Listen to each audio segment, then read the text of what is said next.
think the honorable thing for our species to do is deny our programming. Stop reproducing. Walk hand in hand into extinction. One last midnight, brothers and sisters opting out of a raw deal.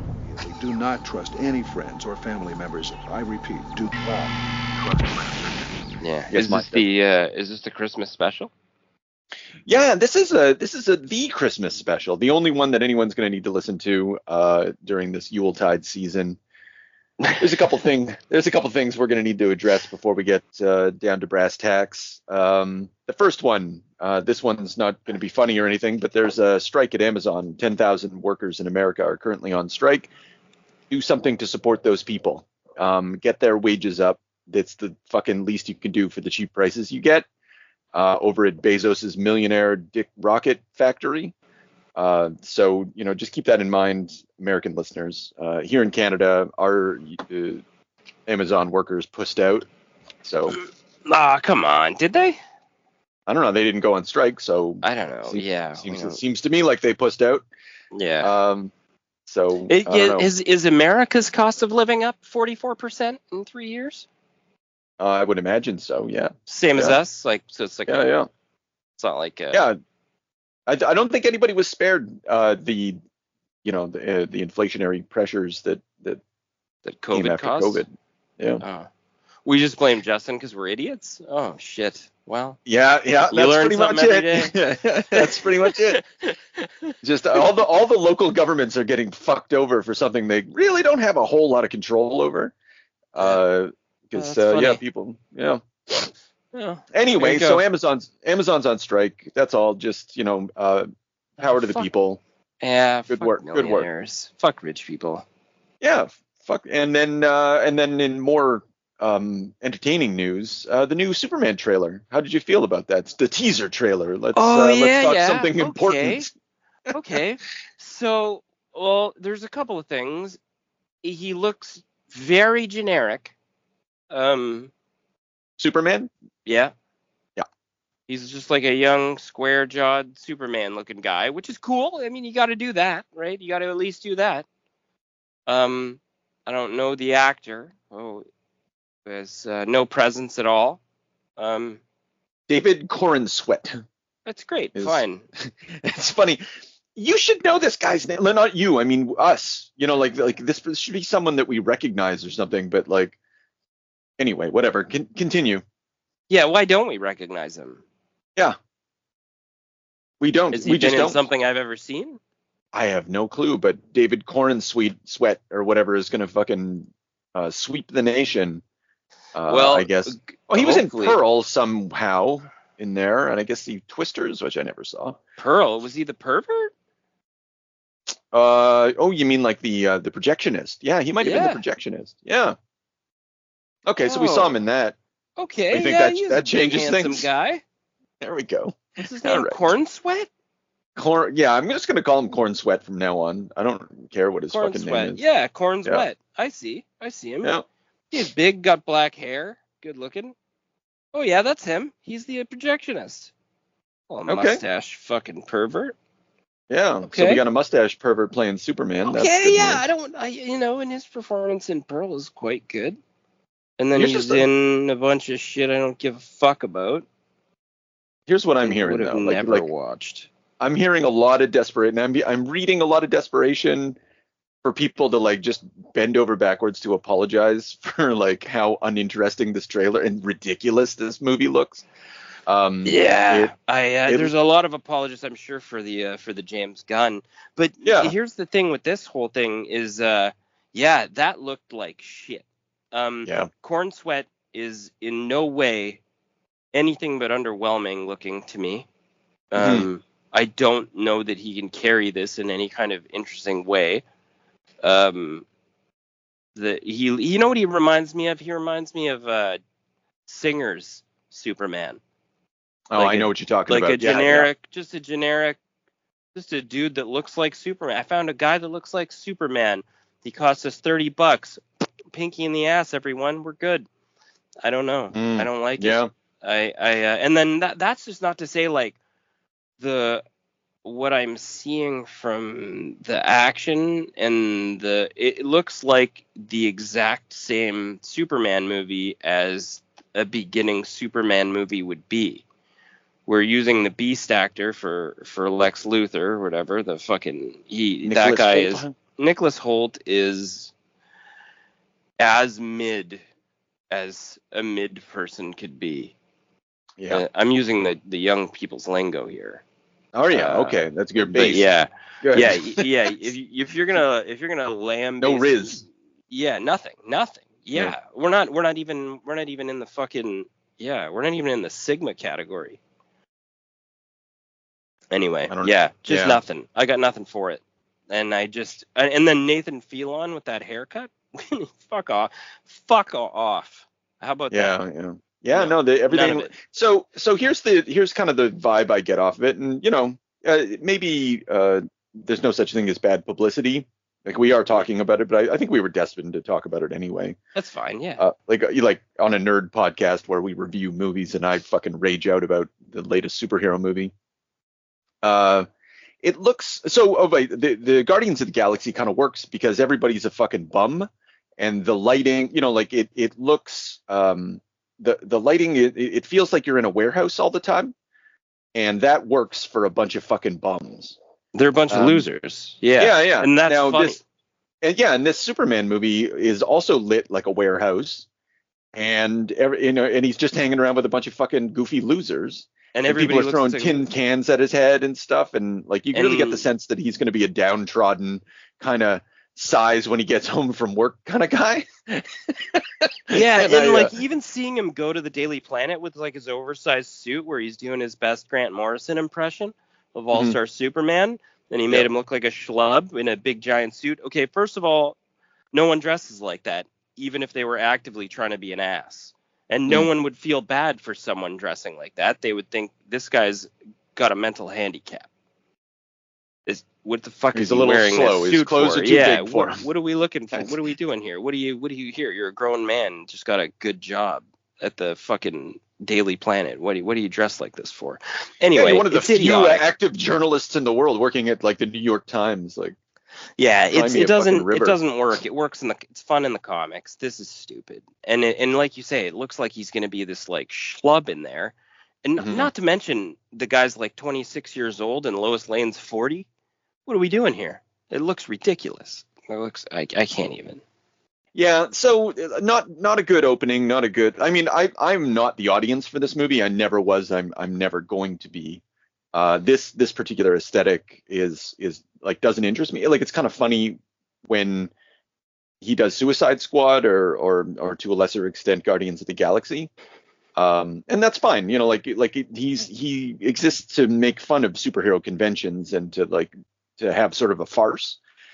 And Superman's not a farce. You don't use him for farce. And I'm not optimistic that this is going to have the right tone or anything for the one franchise. There's two franchises that you've got to do right, and one's Superman and the other's Batman. Like, I don't mean that's my nerd needs. And generally speaking, they're not always done well, but Batman's got a good run out there, but Superman less so.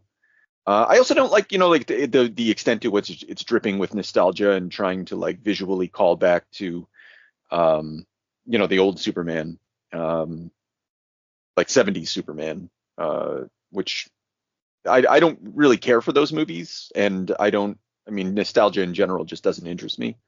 And I'm just, it's concerning. I'm deeply concerned. And I don't, like you say too, and it doesn't appear as though I had hope, because he said he was an All-Star Superman fan. That originally had me pretty fired up and excited. It doesn't really appear that he's going to follow that plot at all. What would have been awesome and could have worked James Gunn style is if the arm wrestling match between Hercules and Samson and stuff, like that really goofy James Gunn vibe that could have been pulled. Just all these people acting like dicks all around a Superman who's really calm, and that could have been funny and could have worked. Like, who are we to tell James Gunn how to make billions of dollars for large corporations, though? I'm sure this will come off well, whether we like it or not. Well, that's fine. One thing I know about if you're going to borrow Grant Morrison stuff for movies, it's that you either do it or you don't. And I think that's kind of a look at Garth Ennis. Grow some fucking balls or don't, So if you're gonna write your own movie, it's gonna be a fucking a mid-card schlog. And if you're gonna take a good writer's content and make it into something from start to finish, you're gonna get The Boys. It's gonna be fucking excellent. So it's up to you, but it doesn't look like he did it. Yeah, time will tell. Time will tell. Because it's a teaser trailer, so we might all just be fucking fussing for nothing. But I really don't get the impression that we are. Anyway, that's the new Superman trailer. New Superman trailer. What we're really here 5 for today, though. Yeah, what we're here for today is a movie that is 5 thumbs up. Yeah. You know what? Also, this had some gutless reviews. Grow some balls out there, people. That's what this Christmas episode's about. Growing some balls. Grow some balls. Okay, let's back the train up, Charlie. Okay, yeah. So it's Christmas time at the X-tinction Agenda with James and James. And tonight, our main event. We're going to be talking about the not the newest John Woo venture, which he had a movie in 2024, a remake of The Killer on Peacock. But this is a 2023 Christmas movie, keeping in to our theme of violent Christmas movies. This was also a comeback for John Woo, though. He was on the back shelf to America for a little while. Yeah. Well, he was doing movies in Hong Kong again. He tucked tail and ran back since he couldn't hack it in a real marketplace. Then he grew some balls. Then he grew some balls, and he was like, I know what we need. A ludicrous fucking Christmas movie. This is another one where I wish I'd looked something up about this one. No, this was so good. Me too. This was so good to go into blind, wasn't it? Yeah. Oh yeah. And I was like, wait a minute. There's absolutely no dialogue. Yeah. Oh, I wonder when they'll start talking. Fucking night. Yeah. And yeah. So it was very much. We have. In the comic we'll talk about later. Yeah, it is a silent year, isn't it? So this is a Punisher comic, a silent Punisher comic, where what are some of the things to like about this? Some of the things to like about it are some of the things that also annoyed me about it is the guy loses his kid in a drive-by accidental, murder on Christmas Eve in his front lawn when he's just having a good time with his wife. Yeah, and kids. Just some gangland stray shots, And he's just an electrician, he's not a soldier. It's not really a Punisher thing where I got a special set of skills, like watching him train himself to take revenge over the course of a year is both absurd, but also like kind of charming. I found myself, because I found that it's funny. It's fun and funny in kind of a weird way because there's no way to suspend your disbelief in believing that a contractor could do this with YouTube videos. So there's almost a camp. There's like a camp. There's definitely a camp to it there. Yeah, what made me kind of not accept, because he's training, right? He's doing the knife stuff. He's got the dummies. He's like goofing around on YouTube. Yeah. And he seems like, and he's making his little battle vehicle and stuff. He's basically making a bat cave for himself. Yeah. And so he captures this thug. I'm watching it right now, and he's trying to interrogate him and get like a confession out of him. And the guy escapes, and he has to he fights them all through the house. Like, so his first effort at violence is successful, but just barely. Yes. And I guess that helps. But as someone who traffics in, mid-level violence training, the whole time I was just like, you actually have to engage with humans in order to know how to do any of this. You can't just learn it on YouTube. But but whatever. No matter how big and freakishly athletic you are. Yeah. Which I feel like helps also. Oh, I feel like that helps you suspend your hurt. disbelief. This guy's a big fucking monster, and he's a big fucking Swede. I'm not sure if you knew that, and it's just I didn't know. He's very physical, like he's very athletic. So it's fun to watch him fucking goon all these guys around. Old Joe Kinnaman. Yeah, he's roughly our age. There we go. Yeah, Stockholm, Sweden. Just trying to find his height. I'm not gonna find He's played some fun roles. He's our Suicide Squad guy. Actually, he's a James Gunn guy. Oh, okay. Well, there we go. Why didn't we get this guy to play something in the new Superman? Because why doesn't he be old, burned out Superman? Yeah, I don't know. Would that have hurt anyone? Can I have that? Because this guy's got a presence on the screen. Like to pull this off is not easy. A completely silent movie. And okay, so the reason it's completely silent is because when he tries to, he's got a lot of heart. So his kid gets murdered right in the front lawn.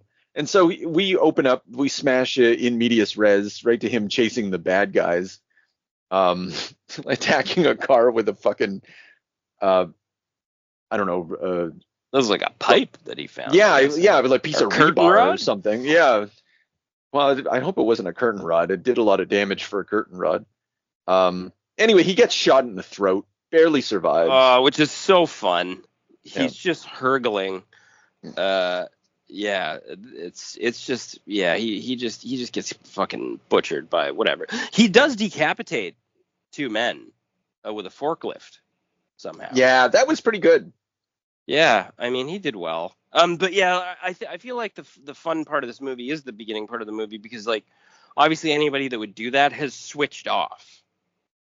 Like his little boy got killed on his front lawn and he's done. Yeah. Life is over. Like he's given up. But you don't exactly get to know how he's given up until a little later. Oh, he's also RoboCop, by the way. Oh, he played RoboCop. Okay. Yeah, he's RoboCop remake guy. Yeah. I know what you're talking about. Okay. And I think that the funny part, or one of the other funny things about this movie is that you run a full 1 hour of living in this mute guy. He gets shot in the throat, right? So he's mute. Hilarious. Mm-hmm. We're going to go silent night, right? We're going to have a completely silent night. So the funniest part about this is that you live like a full hour out of 144 minute movie in fucking absolute misery, right? Yeah.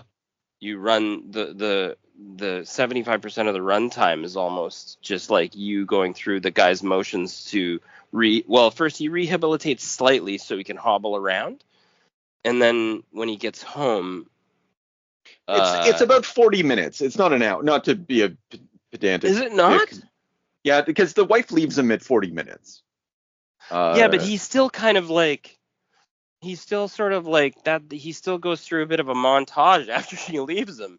He doesn't actually. There's no action still. No, because he fucks around with the cops and takes some pictures and compiles his case against the bad guys. And okay, you're right. He gets that milkshake poured on him, but on the hour at the 50-minute mark, you're right. You know what? You're not wrong. I'm sorry. He kidnaps that fucking guy. At the 50-minute mark, which is good enough for that's when you escalate. Yeah. Anyway, I'm sorry. Go on. No, but still though, that's a long time. That's a long time. That is such a long time to do and I think that's where the reviewers come into play, where they're like, this movie sort of like drowns in its own gimmick. I don't know what you would do differently other than make it half as long though. And if you made it half as long, I don't know if it worked. You wouldn't have a movie. Yeah. It's a fun experiment. Like I didn't love this movie by any stretch, but it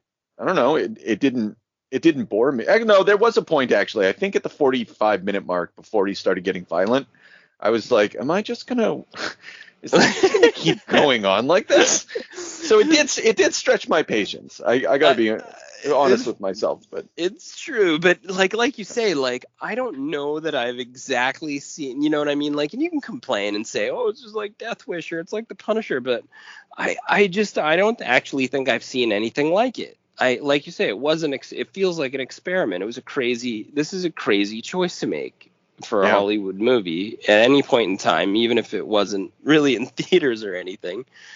And I think the funny thing is too, like one of the other funny things, just watching him rehab in this depressed state when he goes home and he sees the dilapidated Christmas tree, why, if he was in the hospital for X amount of months, did his wife leave that there like that? Well, maybe she was there with him. I don't know. That's a good point, though. I don't know, but anyway, and then he basically has a total nervous breakdown when he gets home, obviously because he sees their Christmas that's decimated, and then walks into and just collapses on the fucking rug. Yeah. And then he just goes into the garage and just starts drinking himself to death. Which is while his wife just goes to work and tries to pay the bills. That's mangled. Like it's such a trip, like, to go through this movie, because it's like they wanted to include some type of bizarre, like almost like realism instead of just having a revenge fantasy. They were like, what if this guy really went through the fucking paces? I think it suits John Woo's. I think I kind of wish that Chris had seen this movie, because I remember when we watched Hard Boiled, Chris really enjoyed the melodrama and the like kind of the opera of it, the intense emotional register of everything. And one of the ways that this movie manages to work in the way that it does is it like, it's embarrassing. Okay, so I'm looking at that same scene. He's reading the newspaper. Gang violence claims another victim, and the wife tries to take the newspaper from him, and he's reading it, and he's starting to freak out, and then he just tears it in front of her and starts screaming. Like all of this it's extremely heightened emotion. It is like a music video in that regard, without the music, like the way. Yeah, and that is like a John Woo thing too. It's the way his, like, he wants to like draw, like you say, like raw emotion out of everything, and he wants everything to, he needs you to like feel it. So his cinematography and the way he does like the long drawn out shots, the way that when he I love her horror when he starts pounding the vodka. Yeah, I'm looking at it right now. She's just crying. I don't know what to do. And no one's saying anything though. Like it's like literally just drama. And he just hobbles off over to the garage. Yeah. Oh, it's beautiful. Yeah. It's just such a breakdown. And like, I can't imagine, like you say, like, kudos to all of these actors for not really having any way to deliver this, but still taking this project on. Fucking awesome. And yeah, there's just like, there's something about, I even like how when he lays down in his kid's bed and it pans out and the little boy's with him and it pans back in and he's gone. Like that type of slow burn, like emotional drama where he's just trying to rip at heartstrings and make you feel like almost sick or annoyed or embarrassed, or like you say, it's just like it's almost like a cringe thing. There's definitely elements of that, but then there's also a little bit of art. I mean, we'll talk about some of the more cringe things as we go on. There's some things in particular that I was like, wow. But so at a certain point he's like, I got to go to the gun range, I guess, and he's learning how to shoot targets, and you see the bullets, and the bullets fall down, and like it's edited in such a way that as the bullet, it shows the girl crying, the woman crying, and the tears falling, and then it suddenly cuts to a bullet hitting the ground, and then he's doing the target shooting or whatever. There's a lot of like good transitions between images. It flows well between all these panels. Like there's a continuity that is very, in comics we'd say it's legible. This is a very legible movie for something that has no dialogue. I was never lost. I was confused, but only by the choices made, right? But I like, like everything like whatever they chose to do, I was like, oh, I see what you're doing, and okay, great, that's great. Yeah, like Let's I know do that. you mean, like the cohesiveness of the plot points, like we're all laid out very cookie cutter, easy to understand where I'm headed, what we're doing, just clean, like you say, just like clean transitions in between everything. So what I don't want, getting to some of the choices, like why does this need to be like a Punisher story?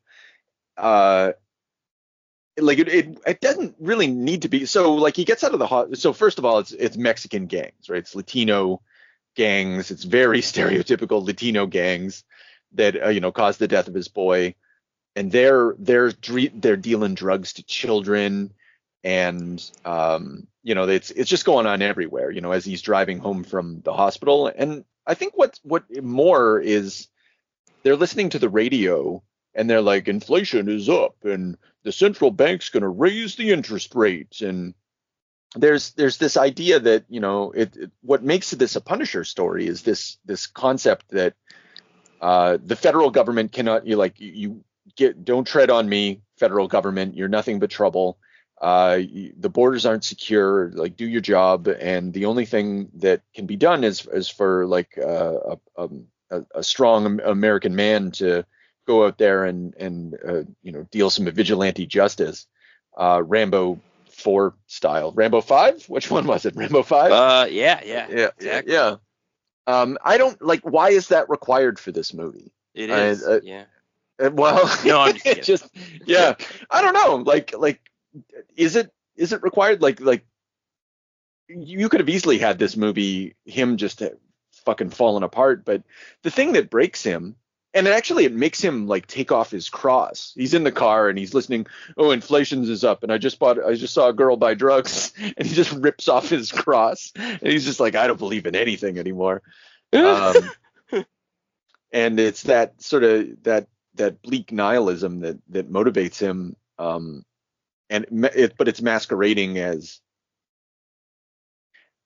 the love of a child, right? Like it's papered over in the same way that the Punisher's absolutely horrific behavior is papered over. But it doesn't. Sorry, I know I'm going on for a bit, but like it doesn't. When he's finally fucking choking the guy that killed him, like shot him in the throat. Yeah. And killed his kid. When he's finally like just fucking choking him and killing him, just giving him the old golem kill. I really and he looks over at a giant Christmas ball and he sees his son there. And I thought in that moment he was going to show mercy, but he was like, nope, little Tommy wants me to choke this guy to death. That was the best part. It was like it was that fucking Lord of the Rings strangulation scene combined with the seeing his son. And I'm sorry, did he get to see the future as well? A little bit, yeah. He was like, he had to sample his son graduate college while he was like goleming this guy to death. Yeah, it was fucking gorgeous, is what it was. In that room with the fucking Christmas balls, and I was taken away, man. Yeah, that was an interesting set. Like the whole thing is very psychedelic, very like a lot of motion. Like John Woo, it's good direction. Like I can't say it's not. No, it's like watching Ridley Scott. It's like is he old and wacky? And someone should have probably pumped the brakes on a couple of these ideas so that we could have gotten something different and a bit better, maybe. But man, he's still a master, Yeah.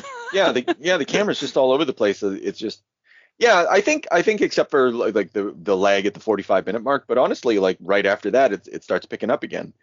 I think you get different mileage on John Woo action. Like I found him basically, so he's on. It turned very video game near the at the final bit where they basically is doing the Batman up the bell tower thing.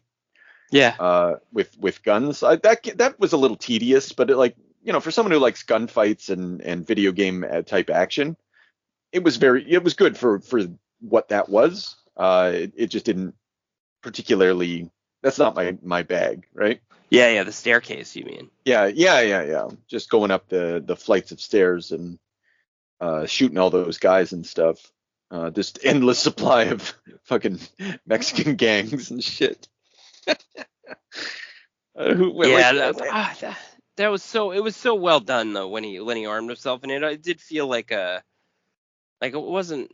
I don't think it was like an uninterrupted shot, but it felt like it maybe was.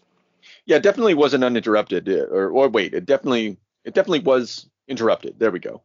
Yeah. There's a lot of cuts and stuff. Like I don't.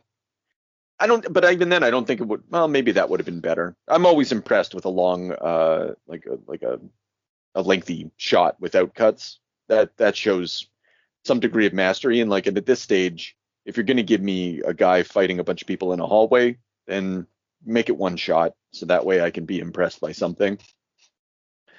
Yeah. And I mean, like, honestly, there's a couple things I'm still impressed by. Like, I'm impressed with I liked his, like, apparently he did all his own stunt driving, first of all. Oh, the driver, the actor. Kinnaman here, or whatever. And he does all of his own. He does as many stunts as he's allowed to, or whatever. Everything he can, he does. And you can actually see that on the stair fight. Okay. At one point, there's a shot with him in those black jeans, and I can see knee pads under the jeans. Oh, okay. Like, my guy's going for it. You know, he was fighting people and shit. Like, he's training for this, and you know, and like when you're doing John Woo, man, the fucking car driving and the gun violence is awesome. Also, like, I really like that he made his own car. I like him. We've talked about this before.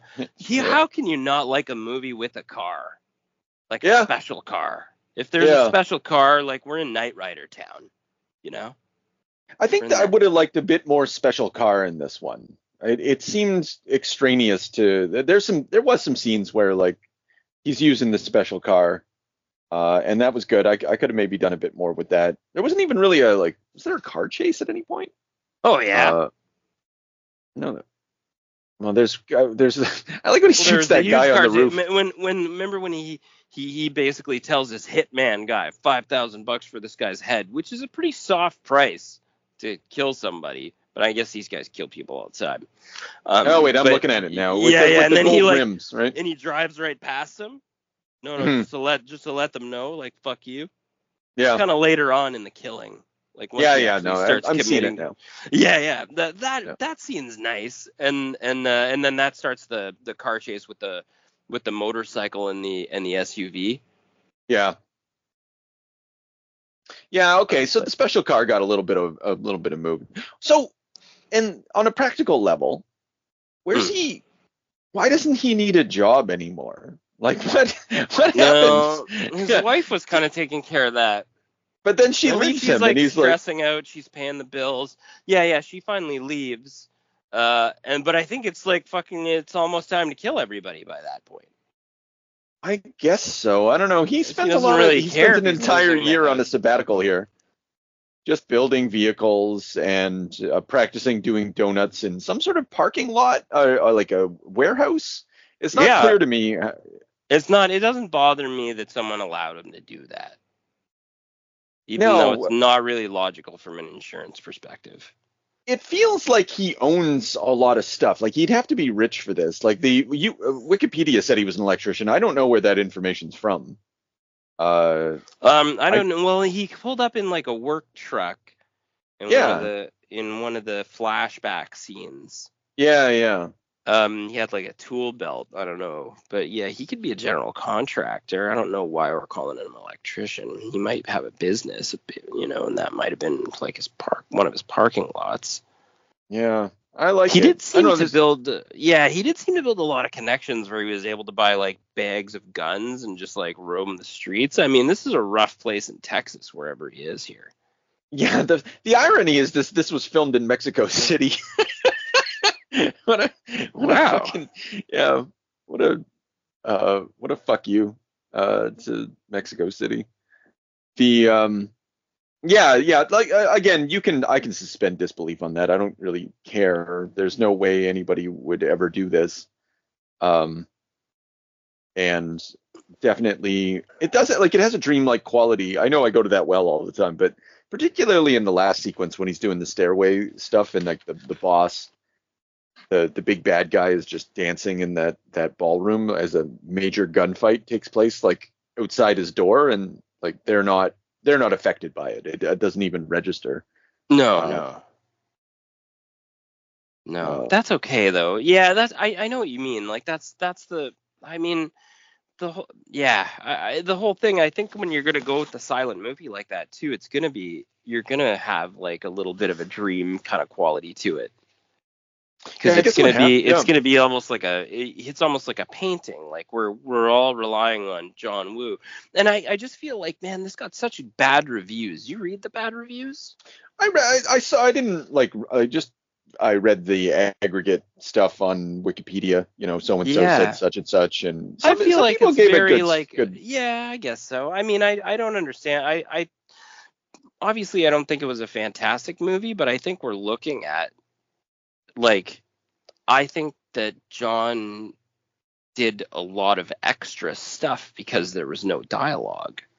Mm-hmm. In his Joel, there's an interview with Joel actually talking about his pull-ups. Oh, he's like, I can only do so many. So he said when they were asking me to when they wanted to get shots for that, and John Woo does he said he does like a lot of very slow motion camera panning to like take angles and stuff and to have feel emotion and images and things. Mm-hmm. And he said he would just be like, he said if it looked like some of the spots looked like he was shaking or whatever because he was like rehabbing, he's like, I was just at the end of being able to actually do them. I just noticed he was doing bad chin-ups. That's all. He was just exhausted from doing like he's like 3 sets of 15 or whatever just to get a shot. Yeah, because he's barely pulling himself up in any of the shots, even when he's not shaking. Like, I don't know, he looks great, right? He looks great getting off the bus, but I was like, that's weird. He's not even doing a pull-up there, but like, whatever. I don't know. Like, I don't blame anyone for giving this a bad review, and I don't blame anybody for giving it a good review. I think like, how do we get down to brass tacks on it? Like, would I ever recommend this movie to anyone? Yes. No. Yeah. Oh. Well, who? Who?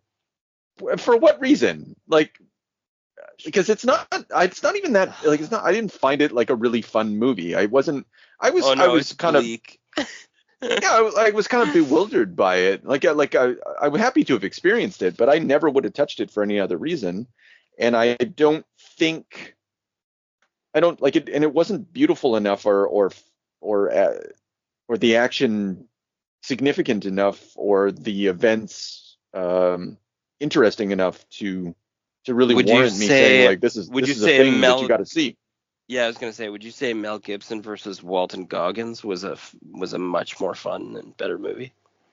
I'd say it was a much more fun movie. I think this is a better movie than whatever that other fucking movie was called, The Fat Man. Yeah. But I would probably recommend The Fat Man before I would recommend this, because it's a lot more fun. You get like this is just like this is a literal stereotype, like it's a literal trope. It's the Punisher trope. It's the and the kind of ugliness that it traffics in is not helpful. This is because it's a Christmas movie, right?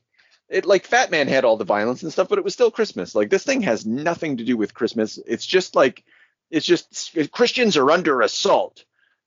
Christians are, that's it. It's a right-wing paranoid fantasy bullshit, and with no redeeming qualities aside from the fact that John Woo, for whatever reason, directed the fuck out of it.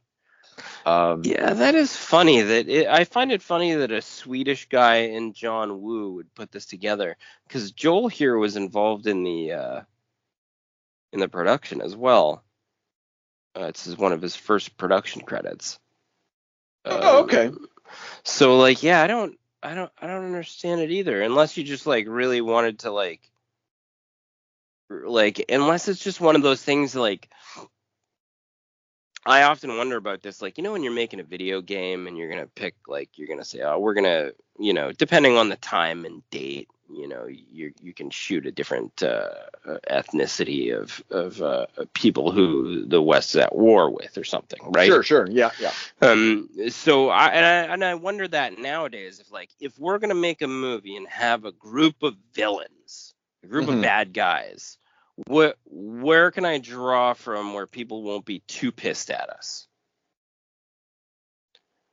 And I mean, do you just land on, was that maybe it? Is it just as simple as that? Maybe we just land on Mexican drug dealers? It's going to be a shoulder shrug? That's it. But I think it goes deeper than that. Like, why is that talk on the radio? Why Christmas? Why does he pull off his cross, right? Like, it's deeper than I need a villain, and here's some Islamic terrorists, or here's some people from Azerbaijan, or Russian. And so I mean, the flavor of the month is. It's like you say too. All you had to do was add a couple ethnicities in the top 2 or 3 bad guys, and all of a sudden I've just got a mixed gang. Then we don't have to go so problematic, I guess so. Well, I am repeating myself, but it is not just the fact that it is, because even if it was a mixed ethnicity gang, it's still the poisonous gang. It's the outsiders who are coming in to poison the children. Right. While the federal government has their hand in your pocket, and you give up your Christian faith. And everyone's attacking a good, clean family that celebrates Christmas. Correct. Right. And that's what this. So, getting back to, I think if someone really liked The Punisher, and really liked to listen to the War Journal, I'd be like, you definitely got to check this one out, because it's definitely in that wheelhouse.